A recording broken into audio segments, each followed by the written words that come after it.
For those who are as confused as I am, it may be that Hitler Reagan's crony's little boy, George Bush W., claims that in the Imperium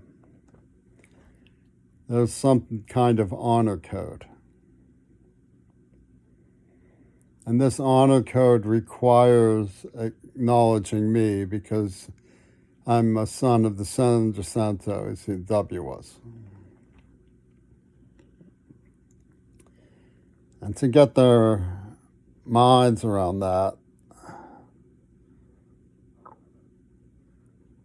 they have to justify angling for Michael Reagan's favorite scene, which is the essence of their honor code.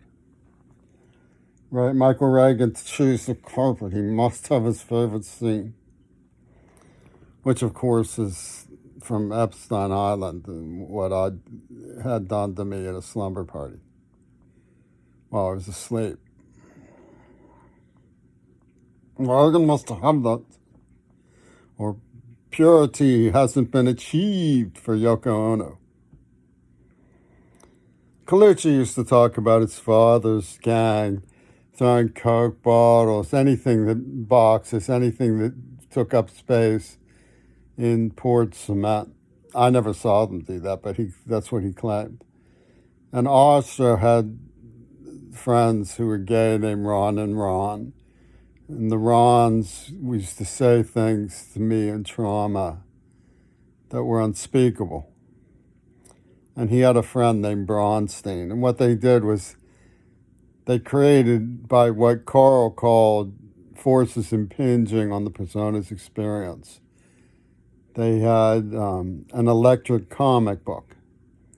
Bronstein and Howard Stern knew what they stirred into the broth, the hideous, cruel things they said to somebody who was tongue-tied and mouth-dried in trauma as a little boy who'd been threatened, terrorized, mauled, abused, physically battered by Brecker, a Jewish sadist, and driven into traumatic amnesia. Couldn't remember a thing. A Holocaust trance resembling the Goyim Biden, the golem that Netanyahu controlled in the somnambulant hypnotic trance, as he did Mackenzie Shirilla. And no one was safe. And Norm Finkelstein says, oh, Israel lost its soul long ago. He just means himself. He's a sandbagger who pulled this off with Burston. They mean to get us all. Cobalt bomb or something. But Bronstein, he was the slurist. You know, Andrea smothered the Manson ordeal in vaginal fluids so that Bronstein could slur. And that was just such conspicuous background sounds of a deaf person who was just being denied agency. My mother was an alcoholic who barked into my head like it was her microphone. She shut down. She absolutely hated the idea of trusting me in any way, shape, or form. She absolutely 100% distrusted me and sided with the neighbors about me when they said I did things I hadn't even done. Like when Ronnie Zazinski, who was terrorizing me, put his hands into a neighbor boy's pockets at the zoo. And I went over to the house and explained he had been terrorizing me too. And the older fellow threw a beer at me from his window and said, keep your hands out of my brother's pockets, as though words have meaning. And this is, I guess it's sort of the Ukrainian festivities of Highland Park in Pittsburgh. So, and this is Bush's idea of an honor code. It was Revolution number 9, soundtracking for Jaime Carbonell's natural language systems, linguistics, and what they had this woman who resembled Gullis and was obviously working with Gullis, who would stride back and forth on campus, like as though she was on some kind of promenade. You know, she was like lurching this way and that, like as though she was picketing, a one woman picket.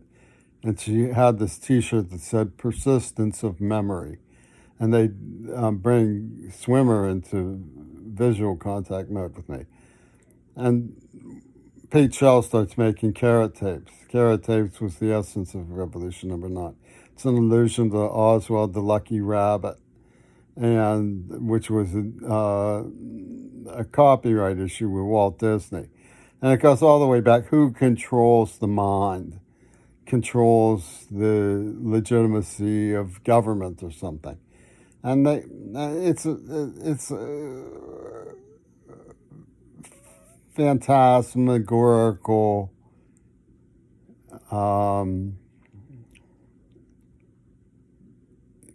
fascism. Phantasmagorical fascism.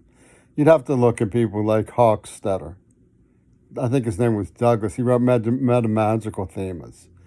And who was that walrus guy? John Rawls.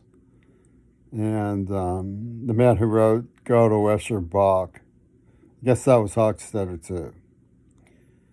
To understand, Derrida cut up all these books and pasted them together and called it philosophy or something.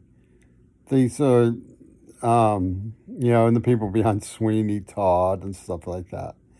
Godspell came from CMU, where this was done.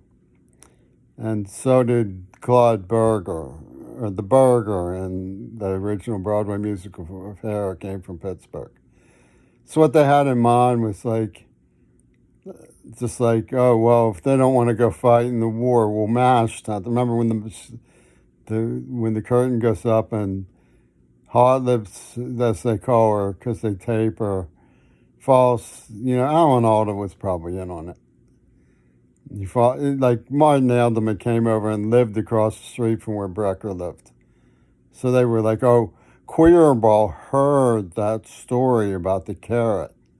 Pacifism is immoral, man. And they don't care what the truth. They put it together as drama. It was a skit from a place called Climax One that had the decency not to allow me to enter because I was only 13 years old. They left me sitting in the outside area in the lobby for hours and hours and hours in the middle of the night when they kidnapped me. It was Louis Hunter. Took me somewhere where they could very well have murdered me. It was a horrible Manson ordeal, kidnapping of a child. And they bring in someone named Debbie Martin for Carnegie Mellon's Focus magazine, who says, oh, I hear, she obviously didn't hear that Mary Ellen Tiny came over to my mother's house and rubbed her boobs on me and made disgusted gestures at me, and that I had tried to help Andrew Swimmer, and we'd been friends with Mary Ellen Tiny, and we found her someone to help her.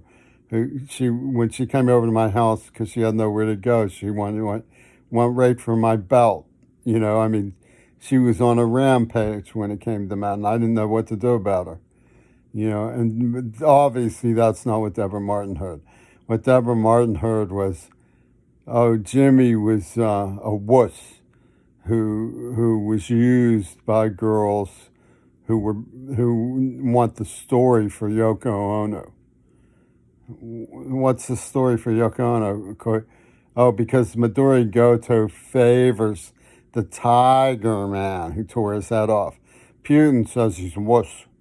He's not going to judo master me, no. It's a sicko societies. And it's a parade that the people in Russia are better or something. It's BS. The answer to America's moral questions is to identify what we can do to do our best with understanding how the world is facing masses. Because there are masses, we have to agree to approach mass education, mass civics, mass redistribution of wealth, mass climate and ecology education, mass de-escalation of tension, mass respect for one another, mass tolerance of differences. Now, if I was to go into it, I have all of the Mitchell Mahoney's, because they say one thing and do another, but you can perceive the face behind the face a lot of the time. That Pittsburgh single men are just after your girlfriend. That's a given. That rock stars just want to humiliate you and make up sex stories about you. That's a given. It's like Christians believe in Christianity. That's the face, but the face behind the face is they'll kill anybody who's different from them because they want the trademark. It's their product. It's their product. And this is what Debbie Martin got from Andrea Swimmer, was the idea that the Neva Corporation had made Jimmy's rabbit adventure a product, and they were going to control the product. And Peter Gabriel was claiming that they were hot wiring into the Beatles. And he didn't explain why the girl who was the star of the show, who wrote the script in the first place, appears on one of the best friends of Beatles records from 1979, the year before Lennon stepped out. But they didn't explain why Sharon Samuel's voice sounded so much like Yoko Ono, Mechanical Click Whir, and why the tape of her deciding she wanted to have an abortion found its way to a nuclear expert named James W. Child. James's child, right? And they start saying it's like a preference for dropping a nuclear bomb. He was the nuclear war, the moral dimension, right? So abortion is a nuclear bomb, and Gaza is an abortion, and the liberals are immoral. And it's meta-magical fascism. And you're supposed to be enthralled by your position of awe in the puppet show, because you announce that Muslims must have chairs thrown through their doors, and so on and so forth. And you did this to a little boy. And Michael Reagan wants his favorite scene, so what's he going to say? He's going to dog whistle for Debbie Martin. He's going to dog whistle for feminists. And he's going to dog whistle for King Crimson and say, doesn't virginity prove rape when it's Jimmy Curry? Doesn't he? Doesn't he? And give people with the names like X Slur to come and say, you blew it, queer ball. Oh. Pittsburgh is Imperial beastiary. And they know you